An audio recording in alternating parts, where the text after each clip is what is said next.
स्वागत है आप सभी का तंवर राजपूत वेल्थ में। जैसा कि आप जानते हैं कि हम रोज़ चार्ट को सीखने की कोशिश करते हैं, रोज़ चार्ट का एनालिसिस करते हैं। मैंने हर बार आपको एक ही चीज़ समझाने की कोशिश की है कि देखो, हो सकता है मैं यहाँ पर आपको बाकी चीज़ें मैं रोज़ स्ट्रेटजी बना के आपको दे दूँ तो मेरे वीडियो और भी चल जाएंगे, लेकिन मैं वो नहीं चाहता। मैं आपको रोज़ इसलिए वीडियो डालता हूँ ताकि ये चार्ट सीखना बहुत ज़रूरी है, रीड करना बहुत ज़रूरी है। अगर आप कंटिन्यूसली 1 साल तक अगर आप इस चार्ट को रीड करना सीख गए तो फिर आपको ये समझ में आने लगेगा कि मार्केट क्या करेगा, आज क्या होगा। ये सारी चीज़ें आप आसानी से समझ पाएंगे। तो चलिए आज का जो चार्ट है उसको रीडिंग कर लेते हैं। पहले थोड़ा सा हम लोग फोकस करते हैं यहाँ पर कि आज निफ्टी 147 पॉइंट के आसपास भागा, यानी कि 0.6 के आसपास। उसके बाद अगर हम फिन निफ्टी की बात करें तो ये थोड़ा सा फिन निफ्टी में कुछ खास ज़्यादा देखने को नहीं मिला, यानी कि 82 पॉइंट भागा है और 0.35%। बैंक निफ्टी की बात करें तो यहाँ से ये भी 0.5% के आसपास भागा हुआ है, 264 के आसपास। ठीक है, तो यहाँ से ये देख लिया। अब हम चार्ट पर आते हैं। तो चार्ट में हमारे जो रूल्स हैं, आपको मैंने कल ही समझाया था, कल के वीडियो में मैंने बताया था कि हमारे पास में 3 से 4 रूल्स होते हैं। कौन से रूल्स होते हैं?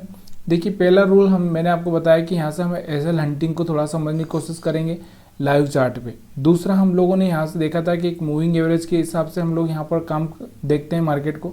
तीसरा, हमने बोला था कि एक थ्री लाइन स्ट्रेटजी मैंने आपको बता चुका हूँ, थ्री लाइन स्ट्रेटजी क्या है उसके हिसाब से।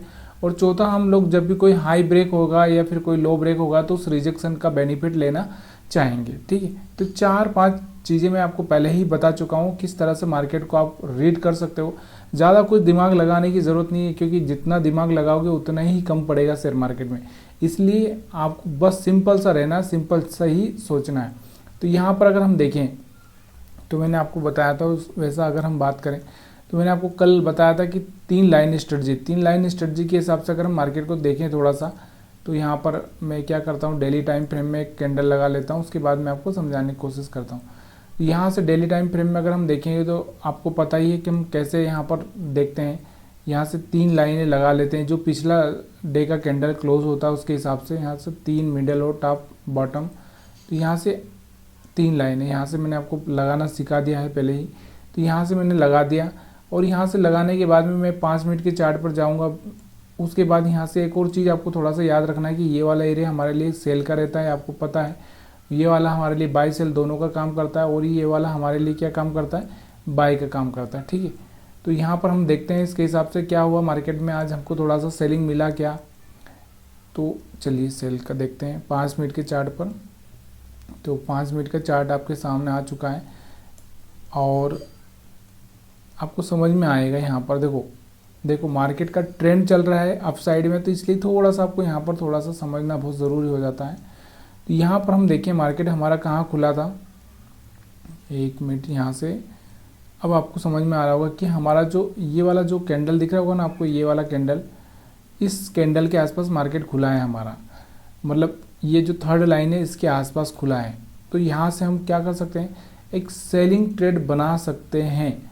लेकिन इस सेलिंग ट्रेड में आपको थोड़ा सा, ये जो कैंडल आपको दिख रहा होगा ना, बहुत लंबा दिख रहा है आपको। अगर हम देखेंगे यहाँ से तो आपको ये कैंडल का अगर पॉइंट अगर हम देखेंगे तो ज़्यादा, कम से कम 60 पॉइंट के आसपास यहाँ पर इसमें दिख रहा है। तो इतना बड़ा अगर निफ्टी में 60 पॉइंट का पहला ही कैंडल बन गया तो फिर थोड़ा सा आपको समझना है, थोड़ा सा रुकना है, समझदारी के हिसाब से ट्रेड करना है। जब ऐसा खुला और जब वापस एक रिट्रेसमेंट होता है तब इस एरिया में जाके आप सेल कर सकते हो, और थोड़ा सा यहाँ पर एक पैसा बनाने का चांस आपको मिल रहा है। अब ऐसा नहीं होता है। देखो, मैंने आपको एक और चीज़ समझाई है कि थोड़ा सा मार्केट को, ट्रेंड को समझने की कोशिश करना। कल ही मैंने आपको एक चीज़ बताई थी, उस चीज़ को समझना थोड़ा सा। मैंने क्या बोला था आपको कि हमारा मार्केट कैसे चलता है, ऊपर गया रिट्रेसमेंट किया, ऊपर गया फिर रिट्रेसमेंट किया, फिर ऊपर गया फिर रिट्रेसमेंट किया, फिर ऊपर गया फिर रिट्रेसमेंट किया, फिर ऊपर गया फिर रिट्रेसमेंट किया। तो ये जो पॉइंट होते हैं ना, ये हमारे बाइंग के पॉइंट होते हैं। इस चीज़ का आपको हमेशा ध्यान रखना है।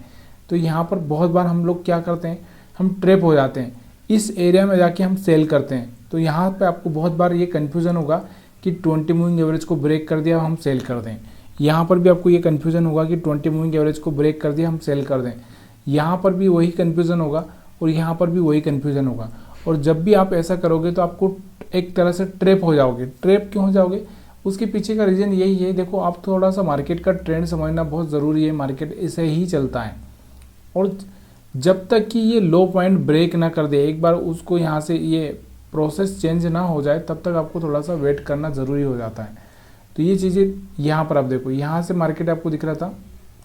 अगर हम पुराना मार्केट देखें थोड़ा सा, चलिए, तो पुराना मार्केट जब आप देखोगे तो यहाँ से आपको दिख रहा होगा कि ये वाला देखो, यहाँ से हमारा ट्रेंड क्या चल रहा था, अप चल रहा था, अप साइड में चल रहा था। यहाँ से मार्केट आया नीचे, ये जो लो ब्रेक किया, ये लो, उसके बाद में हम देखेंगे तो यहाँ से आपको दिख रहा होगा, यहाँ से एक सेलिंग आई थी तो वो चल गई, वापस से यहाँ से हायर हाई ब्रेक किया था तो वो चल गया, लेकिन यहाँ पर नहीं चल रहा है। क्यों नहीं चल रहा? क्योंकि यहाँ से कंटिन्यूसली जो ट्रेंड है वो चल रहा है। उस जब तक कि कोई स्विंग लो ब्रेक ना हो जाए, जैसे ये एक स्विंग लो है, यहाँ पे एक स्विंग लो है, यहाँ पर एक स्विंग लो है, तो ये ब्रेक ना हो जाए तब तक हम लोग यहाँ पर यही चीज़ें करेंगे कि तब तक हम यहाँ पर कोई सेलिंग का प्लान नहीं करेंगे ऐसा नहीं।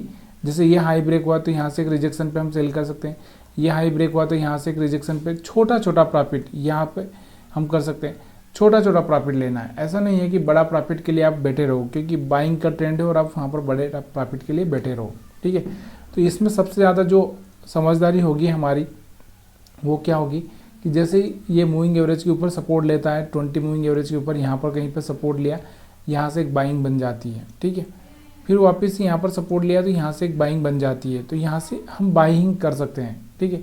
सेल नहीं कर सकते, सेल हम लोग यहाँ पर कर सकते थे, देखो यहाँ से दूर हुआ सेल कर सकते थे, थोड़ा यहाँ से भी आपको दिख रहा था दूर हो चुका है तो यहाँ पर एक सेलिंग आई थी, यहाँ से दूर नहीं हुआ तो थोड़ा सा रुक सकते हो आप। तो जब भी 20 मूविंग एवरेज से दूर हो जाता है मार्केट तो वहाँ पर एक सेलिंग देख सकते हो, और जब नीचे की साइड में दूर हो जाता है तो एक बाइंग देख सकते हो। लेकिन इसका मतलब ये नहीं है कि आप कहीं पर भी कुछ भी करोगे, ठीक है। तो यहाँ से आपको समझ में आया होगा 20 मूविंग एवरेज के हिसाब से भी, और हमारा जो 3 लाइन स्ट्रेटजी है उसके हिसाब से भी आपको यहाँ पर समझ में आ चुका है, ठीक है। उसके बाद में हम बात करते हैं एसएल हंटिंग की। एसएल हंटिंग की अगर हम बात करें तो देखो आपको भी पता है ये हमारे पास में जो एसएल हैं वो नीचे की साइड में बनते ही जा रहे हैं। ये वाले भी यहाँ पर आपको दिख रहा होगा, यहाँ पर भी एसएल बने हुए हैं, ये वाले हीट हो चुके हैं। अब मार्केट चल कैसे रहा है, यहाँ से आपको देखो थोड़ा सा इस मार्केट की जो चाल है ना, आप देखो एक भी कैंडल बड़ा क्लियरली नहीं है। यहाँ से अगर आप देखोगे ना तो ये देखो, यहाँ से red green red green red green, यहाँ से रेड ग्रीन ही चल रही है। यहाँ भी आपको देखोगे 2 ग्रीन है, उसके बाद फिर रेड ग्रीन, फिर यहाँ से 3 ग्रीन, फिर रेड। तो यहाँ से मार्केट ऐसा बहुत स्लो चल रहा है, स्लो मोमेंटम में चल रहा है। मतलब ऐसे में हम लोग यहाँ से कोई भी डिसीजन ऐसे ले नहीं सकते। क्यों नहीं ले सकते? क्योंकि यहाँ पर आपको दिख रहा है वो एसएल बनने ही नहीं दे रहा है। मार्केट बना फिर खा लिया, बना फिर खा लिया, बना फिर खा लिया, बना फिर खा लिया। मतलब एक तरह से मार्केट ना आपको यहाँ से रुलाने के सिवा कुछ नहीं कर रहा है। मतलब अगर आपने पोजीशन भी बना ली तो मार्केट इस तरह से चल रहा है कि पता भी नहीं चल रहा है और मार्केट ऊपर भी जा रहा है और यहाँ पर पैसा भी नहीं बन पा रहा है, ठीक है। तो यही ऑप्शन बाइंग में होता है। ऑप्शन सेलिंग में क्या होता है, अगर मार्केट ऐसा साइडवेज हो गया तो हमको डीके का भी बेनिफिट हो जाता है, और हमारा जो मार्केट भी अगर वहीं रहा थोड़ा सा हमारे डायरेक्शन के हिसाब से चला तो भी हमको एक बेनिफिट हो जाता है। तो ये चीज़ें आपको समझना बहुत ज़रूरी हो जाता है। यहाँ से आपको चार्ट थोड़ा समझ में आया होगा, अगर नहीं आया है तो आप कमेंट कर सकते हैं, और भी आप क्या जानना चाहते हैं वो थोड़ा सा आप कमेंट करेंगे तो और बेटर रहेगा। अभी हम बैंक निफ्टी का भी चार्ट थोड़ा सा एनालिसिस कर लेते हैं। तो बैंक निफ्टी का अगर हम चार्ट देखें तो बैंक निफ्टी में भी सेम चीज़ें मैंने आपको बताई थी कल कि हमारे पास में क्या है कि ये वाला जो हमारा हाई था, कौन सा, ये वाला, तो यहाँ से अगर हम देखेंगे तो ये वाला कल का हाई था। तो यहाँ से मार्केट ओपन होता है थोड़ा सा नीचे की साइड में आ सकता है। उसके बाद में आपको भी पता है कि एक देखो रिट्रेसमेंट में आपको बता ही चुका हूँ कि मार्केट का प्राइस एक्शन क्या है। तो यहाँ से एक रिट्रेसमेंट चल रहा है और इस रिट्रेसमेंट पे आपको क्या करना चाहिए, थोड़ा बाइंग पर फोकस करना चाहिए, ना कि 20 मूविंग एवरेज को ब्रेक कर दिया तो आप यहाँ पर सेलिंग में आ जाओगे डायरेक्ट, ऐसा नहीं है, ठीक है। तो इसलिए थोड़ा सा मार्केट का जब तक डायरेक्शन क्लियर ना हो जाए, डायरेक्शन का मतलब मैं आपको क्या बता रहा हूँ कि देखो मार्केट ऐसे चल रहा है, ऐसे चल रहा है, और जब ये डायरेक्शन चेंज करेगा तो ऊपर जाएगा, फिर नीचे आएगा, फिर थोड़ा सा ऐसे करेगा, और फिर यहाँ से इस तरह से जब ये डायरेक्शन चेंज कर देगा, जब कोई लोअर लो ब्रेक कर देगा तब जाके वहाँ पर आपको सोचना चाहिए। जैसे ये ब्रेक किया, फिर इसको टेस्ट किया, फिर फेल हुआ, तब जाके हम वहाँ पर कर सकते हैं। अभी अगर हम बात करें यहाँ से एक ट्रेंड लाइन की, अगर मैं यहाँ से एक ट्रेंड लाइन भी अगर यहाँ से आपको ड्रा कर दूं अगर मैं यहाँ से, तो एक ट्रेंड लाइन भी अगर आप देखोगे तो इस तरह से ये ट्रेंड लाइन अगर आप देखोगे तो कहीं ना कहीं इस ट्रेंड लाइन पे सपोर्ट लेता हुआ ही मार्केट यहाँ से चल रहा है। तो जब भी यहाँ से सपोर्ट ले रहा है, यहाँ से सपोर्ट ले रहा है, यहाँ से सपोर्ट ले रहा है, तो ये ब्रेक ही नहीं कर पा रहा है, तो काहे को मेरे को यहाँ से कुछ उल्टा करना है। तो ये ट्रेंड लाइन ना बहुत बढ़िया काम कर जाती है। अगर आप थोड़ा सा इस चीज़ को देखेंगे तो यहाँ से बहुत बार आपको मैं थोड़ा सा ट्रेंड लाइन लगा के दिखा देता हूँ, बहुत नहीं बहुत ज़्यादा काम कर जाती है। क्यों कर जाती है? क्योंकि ये आपको थोड़ा सा जो ट्रेड है ना, गलत ट्रेड, उसमें आपको यहाँ से इंटर नहीं करने देती है। तो यहाँ से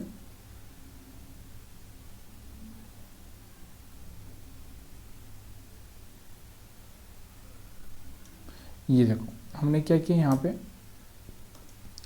इन दो पॉइंट को मिला लिया है, पहले वाले दो पॉइंट को मिला लिया हमने, ये वाला पॉइंट और ये वाला पॉइंट। अब इसके आगे मेरे को क्या करना है, जब भी इस ट्रेंड लाइन के ऊपर आएगा तो मेरे को बाइंग करना है, जब भी इसके ऊपर आएगा तो मेरे को बाइंग करना है, और जब ये ब्रेक कर देगा, ब्रेक करने के बाद जब ये टेस्ट करेगा तब जाके मेरे को यहाँ पर क्या करना है, सेल करना है।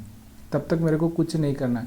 अब यहाँ पर आपको दिख रहा होगा 20 मूविंग एवरेज को ब्रेक कर दिया, लेकिन क्या ट्रेंड लाइन ब्रेक हुआ? नहीं हुआ। यहाँ से 20 मूविंग एवरेज को ब्रेक कर दिया, क्या ट्रेंड लाइन ब्रेक हुआ? नहीं हुआ। तो ऐसे में हम जो पोजीशन बना लेते हैं कि 20 मूविंग एवरेज को ब्रेक कर दिया है, मेरे को यहाँ से तो सेल कर देना चाहिए, यहाँ से मेरे को सेल कर देना चाहिए। नहीं भाई, हाँ एक ही जिस चीज़ मैं आपको बता रहा हूँ वो चीज़ आप समझ रहे हो कि जैसे कोई हायर हाई ब्रेक किया तो वहाँ से एक रिजेक्शन आ गया। देखो यहाँ से एक हायर हाई ब्रेक किया तो एक छोटा सा मोमेंटम यहाँ से आप देख सकते हो, यहाँ से आपको दिख रहा होगा, यहाँ से आपको दिख रहा होगा, यहाँ से आपको दिख रहा होगा, छोटा सा मोमेंटम पकड़ सकते हो। लेकिन ये जो ट्रेंड लाइन है ना, ब्रेक ही नहीं हो रही है, तो काहे को यहाँ से आपको यहाँ से कुछ करना है, उल्टा क्यों करना है? अगर ऐसे ही ट्रेंड लाइन अगर आप यहाँ पर भी देखोगे तो यहाँ से आप देखोगे तो सेम चीज़ें यहाँ पर, चलिए यहाँ पर मैं एक ऐसे ही ड्रा कर देता हूँ। तो ये देखो यहाँ से आपको दिख रहा होगा बार बार रिजेक्शन हो रहा है, यहाँ से रिजेक्शन हो रहा है, यहाँ से रिजेक्शन हो रहा है, अब इसके ऊपर आ चुका है यहाँ से। तो यहाँ से आपको क्या करना है, बाइंग मोमेंटम देखना है। ऐसे ही अगर आप पीछे भी अगर जाओगे, पीछे भी अगर ऐसी चीज़ें देखोगे तो यहाँ से आपको कहीं ना कहीं बहुत बढ़िया सी चीज़ें समझ में आएगी। कैसे? अगर थोड़ा सा यहाँ से मैं इस चार्ट को छोटा करता हूँ, ठीक है, तो ये क्या एक थोड़ा सा चार्ट आपको समझ में नहीं आएगा, थोड़ा सा इस चार्ट को ऐसे करेंगे तब थोड़ा सा यहाँ पर आपको समझ में आएगा। तो जब भी आपको ऐसा लगे कि मैं ट्रैप हो रहा हूँ या फिर मेरे को कहाँ पर बाई करना चाहिए, कहाँ पर सेल करना चाहिए, तो थोड़ा सा ट्रेंड लाइन का आप वहाँ पर एक तरह से सपोर्ट ले सकते हैं। तो यहाँ से ये चार्ट आपको मेरे को लगता है कि समझ में तो आ चुका होगा। फिर भी अगर आपके पास में कोई कमेंट हो, कोई सवाल हो, तो आप मेरे को कमेंट करके बता सकते हैं। आगे आने वाले टाइम में मैं थोड़ा सा कोशिश करूँगा कि कहीं ना कहीं हम कैंडल पर भी फोकस करें, कैंडल स्टिक को समझने की कोशिश करें। लेकिन कैंडल स्टिक को समझना कब ज़रूरी हो जाता है कि जहाँ हमको दिखता है कि देखो ये हायर हाई ब्रेक हुआ तो यहाँ से एक शूटिंग स्टार बना तो हम यहाँ पर सेल कर सकते हैं, यहाँ से ये हायर हाई ब्रेक हुआ तो यहाँ से कहीं थोड़ा सेल किया जा सकता है। लेकिन अब कहीं पर भी हम कुछ करेंगे थोड़ा सा वहाँ पर गड़बड़ हो जाता है, ठीक है। यहाँ से एक हायर हाई ब्रेक होता हुआ दिख रहा है आपको, तो एक सेल किया जा सकता है। तो वीडियो पसंद आया तो लाइक कर दीजिए, शेयर कर दीजिए, और आप हमको फॉलो कर सकते हैं। मैं आपको बता रहा हूँ कि अगर आप फेसबुक पेज पर हमारे जा सकते हैं, तंवर राजपूत वेल्थ पर, वहाँ पर आप सर्च कर सकते हैं। क्या होगा कि थोड़ा सा मेरे को भी हिम्मत मिल जाती है अगर ये सब चीज़ें आप करते हो। तो तंवर राजपूत वेल्थ वहाँ पर फेसबुक पेज मैंने बनाया हुआ है, उस पेज पर जाकर आप उस लाइक और यहाँ से हमारे साथ जुड़ सकते हैं, ताकि आने वाले फ्यूचर में मैं आपको हेल्प कर सकूँ। हमारे टेलीग्राम चैनल का लिंक तो मैं आपको हमेशा देता ही रहता हूँ, तो उस पर भी आप देख सकते हैं। हो सकता है कभी आपको नोटिफिकेशन ना मिले तो आप वहाँ पर जाकर कोई वीडियो देख सकते हैं, जो कि आपको वहाँ पर मिल जाएगा टेलीग्राम चैनल पर। उसके अलावा इंस्टाग्राम पर भी मैंने एक लिंक बनाया है, तो वो तंवर राजपूत मोटिवेशन के नाम से है, तो वहाँ पर भी आप जाकर देख सकते हैं। तो वे वीडियो पसंद आया तो प्लीज़ यार वीडियो को लाइक शेयर कमेंट कर सकते हैं। ऐसा कोई ज़रूरी नहीं है कि आप मेरे साथ जुड़ो ही। अगर आप लगता है कि मैं आपको सही कंटेंट दे रहा हूँ, सही चीज़ें बता रहा हूँ, तो आप जुड़ सकते हो। वीडियो देखने के लिए आप सभी का बहुत बहुत धन्यवाद।